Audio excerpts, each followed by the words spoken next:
Bom, eu aceitei esse desafio de fazer desse tema "O mundo não é nosso modelo", tentar buscar transmitir uma mensagem de encorajamento aos irmãos, uma motivação aos irmãos, como a gente servir nesse mundo, estando nesse mundo, mas separado do mundo.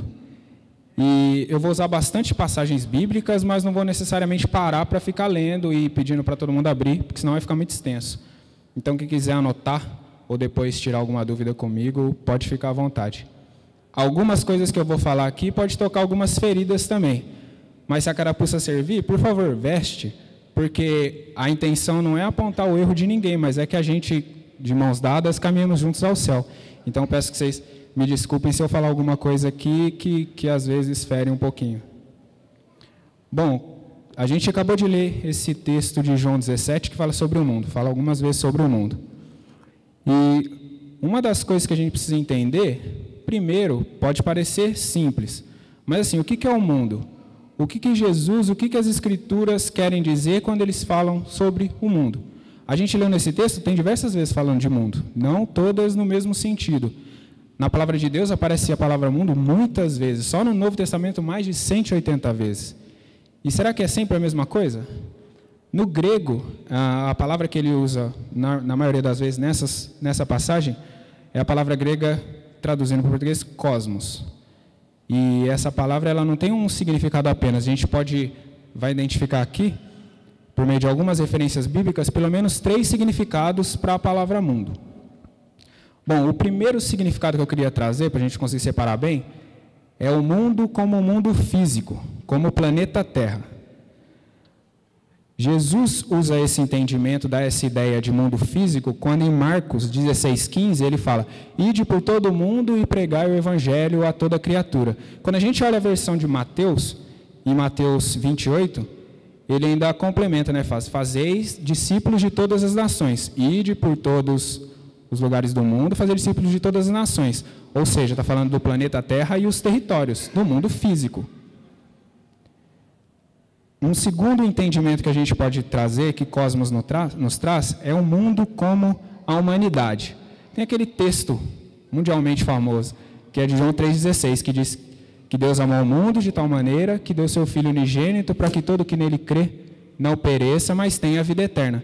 Nesse texto está claro que Jesus não amou a montanha, o mar, a árvore, qualquer coisa desse mundo aqui, e por isso foi entregue na cruz. Não, ele está falando das pessoas. Deus amou o mundo, as pessoas, de tal maneira que deu seu Filho unigênito. Em Mateus 5,14, Jesus diz: nós somos a luz do mundo. E mais uma vez, ele não está falando que a gente é um homem vagalume, que nós somos uma lâmpada, um farolete físico. Não, somos a luz do mundo, a luz da humanidade. E por fim, um terceiro significado, que é o mundo como um sistema, como as influências ao nosso redor. Quando Tiago está falando sobre a língua, em Tiago 3,6, ele usa uma expressão que encaixa bem. Ele fala que a língua é um mundo de iniquidades. E é essa a ideia do sistema mundano, um mundo de iniquidades. E em 1 João 2,15, ele ainda comenta, fala: "Não ameis o mundo e as coisas que há no mundo. Se alguém amar o mundo, o amor do Pai não está nele." Então, se alguém ama esse sistema, a gente cantou aqui agora também, o amor de Deus não tá nele. E esse mundo, esse sistema do mundo, ele é gerido por pessoas que são geridas pelo mal, e o mal é gerido por Satanás.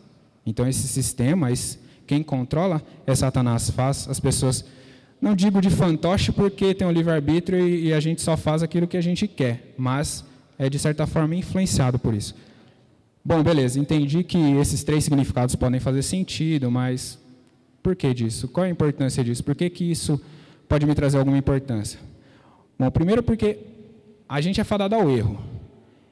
E às vezes, pelo fato da gente ser fadado ao erro, a gente pensa que Deus pode errar também. Talvez por inconsciência a gente não para muito para pensar e acha que Deus pode errar e pode haver essas contradições na palavra de Deus, e aí a palavra de Deus perdeu um pouco de sentido para mim. Porque como é que pode ser verdade que em Tiago 4,4 fala: "Infiéis, não compreendeis que a amizade do mundo é inimiga de Deus?" E em João 3,16 fala que Deus amou o mundo de tal maneira que deu seu Filho unigênito.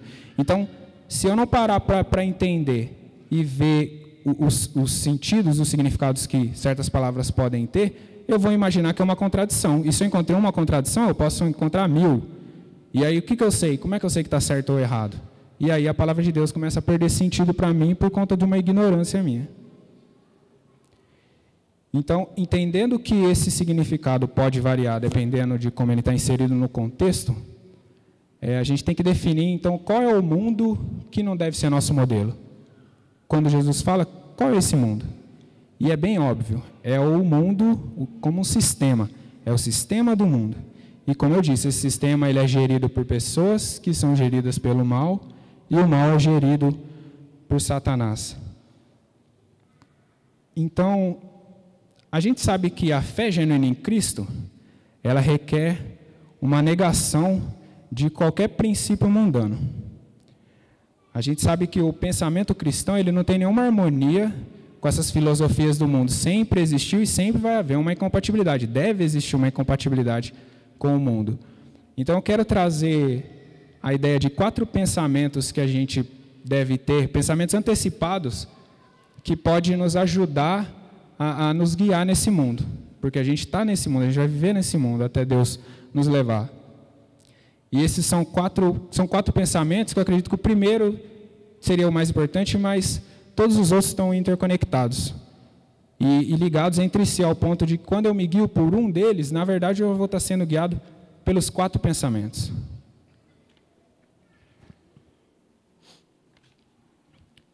Bom, a primeira coisa que um cristão deve sempre pensar, que entre nós, entre o nosso relacionamento e o mundo, tem Deus. Deus está entre nós. O sistema do mundo, ele é tentador. O pecado que guia esse sistema, ele é tentador. Porque se não fosse, ninguém pecava e estava tudo tranquilo. Mas, às vezes, nós nos deixamos influenciar por isso e buscamos desculpas ou buscamos meios de poder fazer as coisas, fazer aquilo que eu quero, sem ter culpa, sem ficar com dor de cabeça.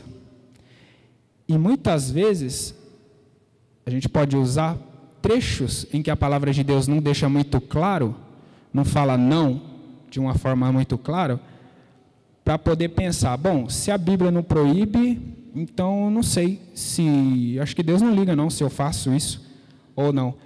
E baseado nesse pensamento eu posso me enquadrar no padrão e fazer o que as pessoas fazem sem ter culpa, porque a Bíblia não deixa muito claro. Na verdade, o pensamento de uma pessoa assim, ela se mostra recheado de muita malícia e muita maldade. Eu imagino que ninguém tem esse tipo de pensamento por ingenuidade. Não sei se Deus faz ou não, vou fazer. Não, eu acho que tem uma malícia nesse meio. É de alguém que quer pecar, que se já não se entregou para esse pecado, ela espera, de repente, um empurrãozinho, uma força de alguém que concorde com esse mesmo pensamento deturpado. E aí, fazer essas coisas. Bom, se a Bíblia não me proíbe beber, então eu posso ir para um happy hour com os amigos do serviço, fico lá depois volto para casa. Se a Bíblia não me proíbe fumar maconha, e Deus fala para Adão que Adão pode consumir todas as plantas do jardim do Éden, menos a árvore do fruto da vida. E a maconha é uma planta, então é bem absurdo, mas tem gente que consegue tender para esse lado. Bom, se a Bíblia não me proíbe, blá, blá, blá, reticências.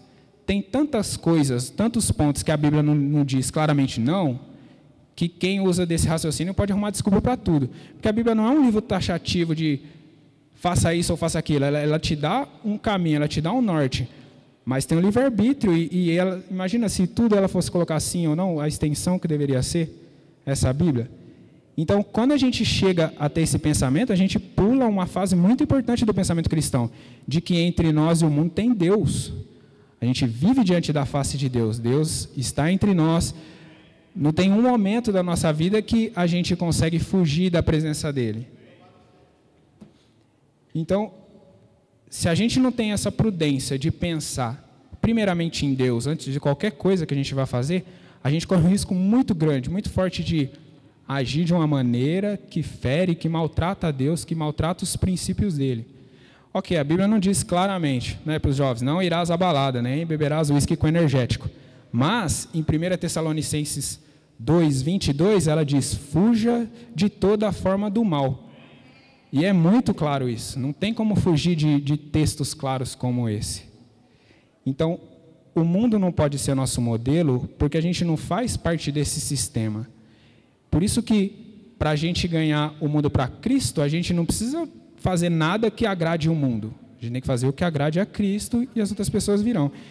E sempre isso, entre nós e o mundo, tem Deus. A gente nunca pode esquecer disso. Um segundo pensamento fundamental, que eu acredito que possa nos guiar no nosso caminho, é que entre nós e o mundo, entre nosso relacionamento e o mundo, existe o nosso próximo. Jesus, em Mateus 22:39, ele diz que o segundo grande mandamento é: amarás o teu próximo como a ti mesmo. Deus quer que nós sejamos a luz do mundo, lembra que eu falei no começo? A luz da humanidade. E que, sendo luz, eu devo iluminar a vida das pessoas. Eu devo levar essa luz para as pessoas. Mas um pouquinho antes, em Mateus também 6:23, ele fala que sobre a lâmpada do corpo, que a lâmpada são os nossos olhos, são a lâmpada do nosso corpo, e ele fala que, portanto, se a luz que a gente sejam trevas, quão grandes trevas serão. Então, como eu posso ser luz? Como eu posso levar a luz para as pessoas, mostrar a mudança que Deus fez na minha vida, se a minha vida está na mesma coisa? Se não há luz nas minhas atitudes, se não há luz naquilo que eu faço, no exemplo que eu estou pregando. Porque eu sei que quando a gente fala, a gente transmite uma mensagem, mas o exemplo, ele transmite uma mensagem muito, muito forte. Eu podia aqui pregar da maneira mais bonita possível, até mudar a voz, falar suave, ter uma musiquinha de fundo, uma ênia de fundo, e eu tocar no seu coração, fazer você sentir aquele aperto no peito, aquela vontade imensa de vir para a igreja e pregar. E aí eu saio daqui, a primeira coisa que eu faço, eu xingo a minha amada esposa Paloma, aí eu vou para o carro, acendo um cigarro, dirijo em alta velocidade para casa, chego em casa, tiro a camisa e vou para o bar. Que atitude que eu estou mostrando? Eu posso falar uma coisa, mas a minha atitude vai trazer uma mensagem muito mais importante. E tem gente que pode até pensar assim: tá, mas Deus deu o livre-arbítrio, a vida é minha, eu faço o que eu quiser. Não me importa o que as pessoas pensam de mim, a vida é minha, eu faço o que eu quiser dela. Mas a gente precisa sim considerar que exemplo que a gente está passando, por conta de uma coisa muito importante. A gente carrega um sobrenome muito forte, que é cristão. Nós somos cristãos, né? Mateus cristão, Alexandre cristão, Paloma cristã, José Leão cristão. É um nome muito forte que a gente carrega. Em 1 Coríntios 10, a partir do verso 23, Paulo está falando sobre os limites da liberdade cristã. E uma das coisas que ele fala é que a gente deve considerar o interesse do próximo antes do nosso interesse. E que nós não devemos ter certas atitudes por conta da consciência do nosso próximo. E ele ainda complementa no 33, ele fala assim: ó, não vos tornei causa de tropeço, nem para judeus, nem para gentios, nem tampouco para os da igreja de Deus. Então, se eu quero ir para o céu, e eu devo amar o meu próximo como eu me amo, e eu quero ir para o céu, que tipo de atitude eu devo ter? Se eu me misturo ao mundo, ao ponto de alguém de fora, ou até mesmo alguém de dentro da igreja, me olhar e falar: pô, mas ele fala isso e faz isso e é cristão, ele vai nesse lugar e ele ainda vai lá e prega na igreja, então eu acho que eu posso fazer isso. Tem uma coisa que às vezes a gente não para muito para pensar, talvez por isso que a gente haja errado muitas vezes. Porque como eu, um ser humano miserável, não tenho poder de nada, tenho coragem de influenciar alguém a ir para o inferno por conta das minhas atitudes, esse alguém que Jesus Cristo, Filho do Todo-Poderoso, morreu na cruz para livrar do inferno. Já parei para pensar nisso? Que coragem que eu tenho de fazer isso? Se os nossos exemplos estão influenciando alguém a pecar, é como diz em Lucas 17:22. Jesus fala que é melhor que se lhe pendurasse ao pescoço uma pedra de moinho e fosse atirado ao mar do que fazer tropeçar um desses pequeninos. Então, Jesus usa até esse exemplo exagerado, porque pedra de moinho, dependendo do tamanho do moinho, podia ser gigantesca, mas para mostrar o quão grave é isso. O quão grave a nossa atitude pode influenciar alguém a pecar. Porque para o mundo, o nosso próximo é nosso adversário. Essa é a ideia do mundo. Eu devo passar por cima dele, eu devo esmagá-lo, deixar ele para trás. Mas para Deus não. Para Deus o nosso próximo é tão importante, é o segundo grande mandamento, mas é tão importante que ele até atrasa, ele adia a promessa dele de nos levar para o céu, porque ele quer que todos os próximos fiquem bem próximos. Ele não quer que ninguém se perca. Então, e cheguem ao arrependimento, né? 2 Pedro 3,9. Então, entre nós e o mundo, a gente sempre tem que lembrar, tem Deus. E entre nós e o mundo, sempre temos que lembrar, tem o nosso próximo. Um terceiro pensamento base entre o nosso relacionamento com o mundo é que entre nós e o mundo existe a palavra de Deus. Nós vivemos num tempo em que as coisas do mundo não cooperam com as coisas de Deus. Na verdade, assim, vivemos num tempo que esse tempo se perdura tem muito tempo, já desde antigamente. E vamos pensar um pouquinho. Qual é a mensagem do mundo? O que o mundo tem feito? Vou ser até redundante. Qual é o incentivo do mundo que incentiva o casal a ser fiel um ao outro? O que a gente vê em novela? O que a gente vê em filme? Nunca vi nada assim, nesse sentido. Qual é a mensagem do mundo que ajuda a manter os filhos nos princípios bíblicos? Da pureza sexual, da lealdade, da honestidade, da formação de caráter. Também nunca vi nenhuma mensagem assim. Qual é a mensagem do mundo a respeito de desapego material? Também nunca vi nenhuma mensagem assim do mundo. A mensagem do mundo é: seja feliz, faça tudo que te dê prazer, faça tudo que você quiser, a vida é agora. Então, o que eu quero que a gente perceba é que a gente não vive num mundo que é neutro, que é um mundo aquém às nossas decisões, que te deixa seguir o lado que você quer. Não, ele quer te influenciar para o lado errado. A gente vive num mundo em que as coisas que eram certas hoje estão erradas, e as coisas que eram erradas antes é normal agora. Não tem diferença. Por isso que a gente precisa ter um norte, precisa ter um guia, uma forma de você ter certeza que você é um cristão com C maiúsculo. Aí é um ponto. A gente não sabe qual é esse guia? Eu tenho certeza que todo mundo aqui sabe qual que é esse guia. Onde que está a palavra de Deus para a gente? Está na Bíblia. Alguns trouxeram a Bíblia, se deixaram em casa. A gente sempre tem a Bíblia. Todo mundo aqui tem a Bíblia.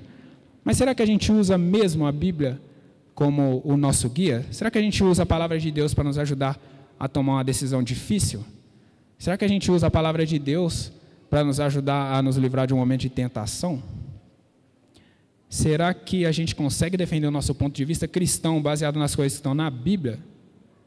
Enfim, será que a gente usa mesmo a palavra de Deus como nosso guia?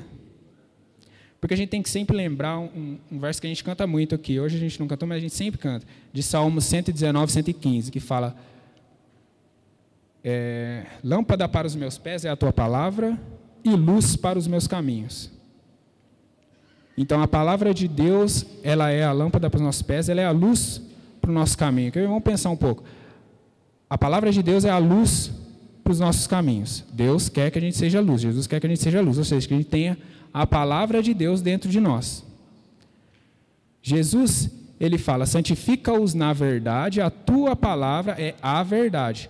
Ou seja, a luz, que é a palavra que vai estar dentro da gente, ela é a verdade, ela não é uma verdade, ela é a verdade. E Jesus, em outro momento, ele diz: eu sou o caminho, a verdade e a vida. Ou seja, a luz, que é a palavra que está dentro de nós, é Jesus Cristo. E quando a gente ilumina, a gente transmite a palavra de Deus e transmite Jesus Cristo. Entende? É um ciclo positivo em que uma coisa coopera com a outra. Então a gente precisa ser luz, precisamos estar cheio de Jesus, porque a gente vive num mundo que é muito escuro, muito escuro. Tem um princípio da fotografia, eu até comentei com o Estevão quinta-feira, que eu ia falar disso, que nesse princípio ele fala que no escuro que o negativo se revela. E, cara, está muito escuro e tem muita coisa negativa se revelando. Por isso que que Jesus quer que nós sejamos luz, e aquela luz que não pode se esconder em cima de uma montanha. É uma luz que ilumina, é uma luz que quando alguém te olhar no meio daquela escuridão, vai saber para onde que tem que ir, saber qual direção que tem que seguir. Então, será que eu estou sendo essa luz? Será que eu estou sendo esse farol que brilha à noite? E, chegando mais no final, o quarto pensamento, que eu acho que é o que amarra esses três primeiros, de entre nós e o mundo tem Deus. Entre nós e o mundo está o nosso próximo. E entre nós e o mundo tem a palavra de Deus. E entre nós e o mundo deve sempre existir o bom senso. O bom senso guiado por Deus, guiado pelo Espírito Santo. Porque o nosso bom senso é aquela capacidade de fazer uma escolha sensata, uma escolha inteligente, de ler uma situação e, baseado naquele meu bom senso, tomar a melhor decisão a partir do que eu pensei. E quando nós somos guiados pelo Espírito Santo, quando nós deixamos esse bom senso nos guiar, ele nos ajuda demais a não cair em enrascada. Porque a Bíblia nos diz, todas as coisas nos são lícitas, mas nem todas convêm. Todas as coisas nos são lícitas, mas nem todas edificam. Então, vamos trabalhar o nosso bom senso. É lícito fazer negócios de trabalho? Claro que é. Pode edificar? Pode, não pode? Depende. Mas se eu tenho que fazer negócios com certos grupos ou certos indivíduos que, de vez em quando, eu preciso deixar de lado certos princípios cristãos meus. Mas é de vez em quando só. O que o meu bom senso guiado por Deus me diz? O que o nosso bom senso diz que a gente deve fazer? É simples, deixa de ter negócio assim. Se quando eu ligo a televisão, quando eu ligo lá o Netflix, internet, qualquer coisa, eu passo a assistir programas, novelas, seriados, qualquer coisa que seja, que me leva a ter pensamentos maliciosos, pensamentos errados. O meu bom senso me diz que eu não posso usar de desculpa que é uma excelente obra cinematográfica, que é 8.3 no IMDb. Não, ele diz, não assista isso, não vai fazer bem para a sua alma. Se eu convivo com certas pessoas, eu tenho até uma proximidade com certas pessoas que me levam a ter deslizes, seja na escola, seja no trabalho, faculdade, qualquer lugar, vizinho. O meu bom senso me diz, claro que eu não posso usar de desculpa, mas são meus amigos, mas eu vejo eles todo dia, o que vão pensar de mim? Não, arruma novos amigos, seu melhor amigo é Jesus, é Deus. Então, o bom senso, ele nos diz coisas que nós sabemos que nós devemos fazer. O ponto é, será que eu estou fazendo? O bom senso, ele me leva a pensar em Deus primeiro de tudo. Ele me leva a pensar no meu próximo. Que exemplo que eu estou passando para o meu próximo? E ele me leva a lembrar o que a palavra de Deus está falando sobre isso. E aí, por isso que eu digo que amarra todos os outros pensamentos. Então, o ponto é que tudo isso a gente já sabe. É chover no molhado aqui, às vezes, mas como é ser humano, a gente sempre precisa estar relembrando. E sabendo o que a gente tem que fazer, a gente tem que pôr a mão na massa e ir e fazer. Porque na nossa relação com o mundo, Deus não quer que o mundo nos influencie, quer que a gente influencie o mundo. Ele quer que nós sejamos a luz do mundo, não que o mundo nos apague e nos transforme como Ele. Ele não quer que a nossa forma de viver seja igual a do mundo, mas que transforme o mundo. Esse é o objetivo principal da nossa missão de ir, de fazer discípulos de todas as nações. E é cada dia, é todo dia. E é uma luta de muita perseverança, porque é uma luta para a vida toda, e é uma luta vencendo provação a provação, a cada dia. Mas essa luta, ela tem um prêmio muito especial, muito importante, e é o prêmio que eu sei que todo mundo que está aqui está almejando alcançar. Então, eu queria convidar os irmãos a abrir em Tiago 1:12. Tiago 1:12.